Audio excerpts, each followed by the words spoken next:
Halo dan selamat bergabung. Coba bayangkan Anda sedang membaca sebuah teks kuno.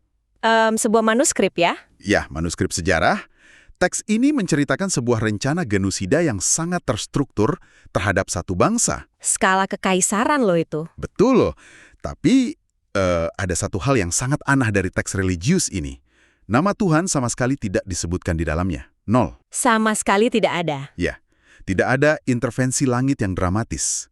Namun, teks tersebut justru bertahan ribuan tahun dan menjadi panduan utama tentang iman dan keberanian yang radikal. Sebuah ironi sejarah yang memikat sih ya. Banget. Di teks yang seolah-olah yang maha kuasa itu absen secara eksplisit, kita malah disajikan cetak biru tentang bagaimana manusia membangun kembali agensinya saat berada di titik nadir. Dan itulah fokus dari eksplorasi mendalam kita hari ini.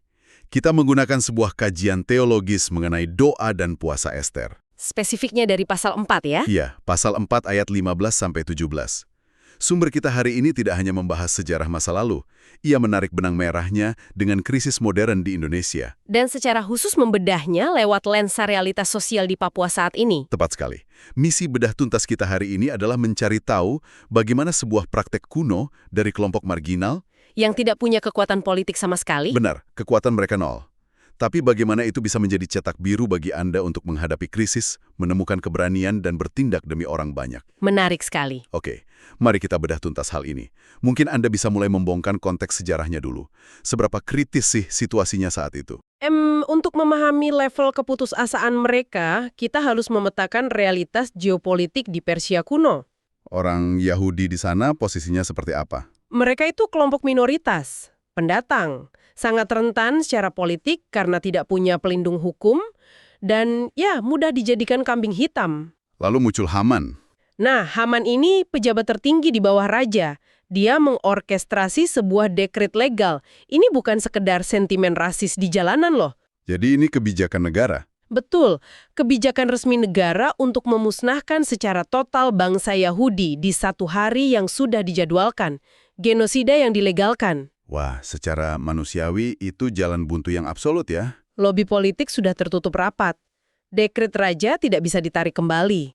Dan respons yang diinisiasi oleh Esther, yang saat itu juga menyembunyikan identitas Yahudinya, adalah puasa. Ya, Apa mereka harus mendorong diri sampai sebatas itu? yang sangat mempesona di sini adalah logika di balik puasa itu sendiri. Logika modern kita sering menganggap puasa ekstrim itu kayak mogok makan kan? Iya, kayak cara protes gitu. Atau semacam instrumen negosiasi untuk memaksa Tuhan. Seolah-olah kita menyakiti diri biar Tuhan merasa kasihan. Biar tuntutan kita dikabulkan. Nah, puasa Ester ini justru kebalikannya. Ini bukan cara untuk memaksa Tuhan bertindak. Terus untuk apa? Puasa ini adalah bentuk pengakuan akan keterbatasan total manusia. Ketika mereka setuju untuk tidak makan dan minum, mereka sedang melakukan penyangkalan diri secara absolut. Menelanjangi kebanggaan diri ya? Tepat. Segala ilusi bahwa manusia memegang kendali atas nasibnya, itu dihancurkan.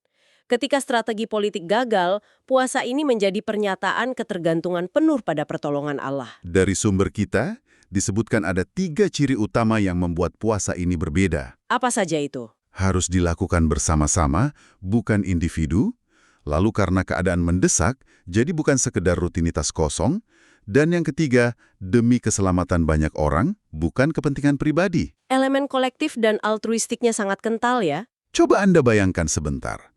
Di era sekarang di mana kita dibanjiri informasi dan selalu mencari solusi instan atau life hacks, praktik ini memaksa kita untuk berhenti. Mengakui bahwa kita tidak pegang kendali. Betul, dan menata ulang hati kita secara total.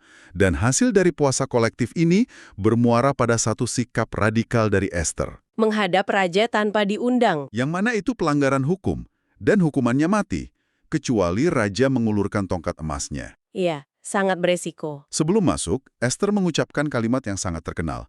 Kalau aku harus mati, biarlah aku mati. Ikonik sekali. Bagi pendengar awam, ini mungkin terdengar putus asa ya, kayak orang yang pasrah karena nasib buruk. Memang sekilas terdengar fatalis. Tapi sebenarnya ini adalah puncak dari ketaatan penuh pada kehendak Allah. Bukan kalimat putus asa. Bukan, ini lahir dari puasa tadi. Ketika keselamatan murni datang dari anugerah Tuhan, Esther memposisikan dirinya sebagai perantara yang secara sadar mempertaruhkan nyawanya. Dia melepas egonya sama sekali. Betul. Jika kita kaitkan hal ini dengan gambaran besarnya, ini adalah paralel teologis yang sangat dalam. Terkait jati diri gereja ya. Iya. Sama seperti Yesus Kristus adalah pengantara utama, gereja dan umat beriman dipanggil untuk berdiri di celah. Berdiri di celah, maksudnya menjadi penengah antara ancaman dan pihak yang lemah. Tepat. Jadi doa syafaat, yaitu berdoa dan bertindak untuk orang lain atau bangsa, bukanlah kegiatan tambahan atau ekstrakurikuler gereja. Itu adalah jati diri gereja itu sendiri. Nah, disinilah bagian yang sangat menarik. Mari kita bawa diskusi ini dari Persia kuno ke realitas masa kini.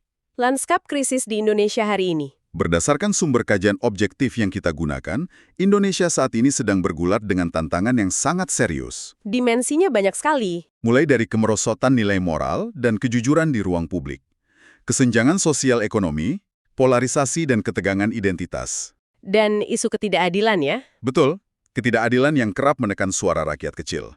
Sekali lagi, kita menyampaikan ini murni sebagai fakta dari kajian sosiologis tersebut. Bukan mengambil sisi politik tertentu ya, ini pemetaan objektif dari sumbernya. Iya, murni dari sumber kajian. Lalu, apa fungsi dari puasa Ester di era modern yang penuh krisis sistemik seperti ini? Di tengah situasi yang ruwet ini, puasa itu bukan pelarian dari masalah, bukan eskapisme. Bukan berarti menutup mata dari realitas negara, lalu sembunyi di tempat ibadah. Sama sekali bukan, justru puasa adalah kekuatan rohani yang mengasah hati nurani, membuat kita lebih peka untuk membedakan kehendak Tuhan di tengah polarisasi. Mempersiapkan mental ya? Tepat.